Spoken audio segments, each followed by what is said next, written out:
Hello, hello. Ayan, tayo ay magluluto ng biko. Pero itong asukal, hindi pa rin naan. Ayan, ito ang ating malagkit. Sinain ko lang siya, guys. Ayan. Pero itong asukal ay mukhang hindi matutunaw kaagad dahil ang laki. Ayan. Ang laki niya, guys. Ayan. Ayaw pa matunaw. Ayan. Mekos ang asukal. Ayan, ayan. Ayan, guys. Ayan.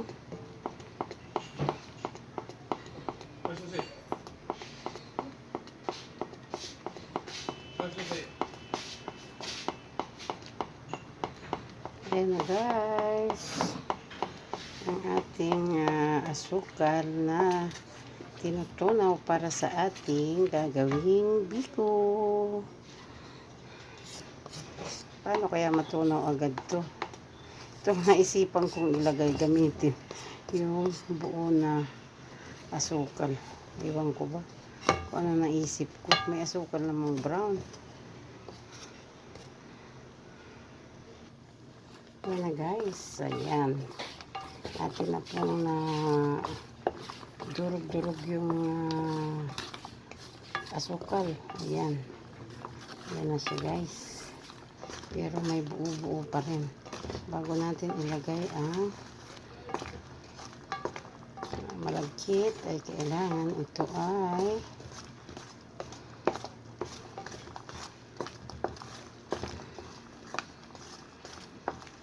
ayos pa rin. Ayan na, guys. Ayan na, guys. Ang ating biko. Ayan, sinama ko pati ito. Kasi sayang naman. Ayan. Ay, ano ba yan? Tumatakbo ang kawali. Dahil walang tagahawak ng camera. Ayan. Ano yung biko? Ay, hindi. Ito parang daming ano. Huwag kang maingay. Oo, to, ikaw maghawak ng video. Ano yan? Sinama ko ang tutong. Ayan, guys. Ayan. Diba? Ayan na. Gamitin mo ang tagahawak ng cellphone. Ayan. Ang ating biko ay kailangan ay halo ng halo, guys. Ayan. Kasi ginamit yung kawali na isa. Kaya ang hirap tuloy. Walang tangkay. Ayan. Sinama na ang tutong. Kasi sayang. Sabi pa, ilang second na? Hanggang 3 ano? 3-7. Ayan, guys. Luto ng ating biko. Ayan. Yummy, yummy, guys. Thanks for watching.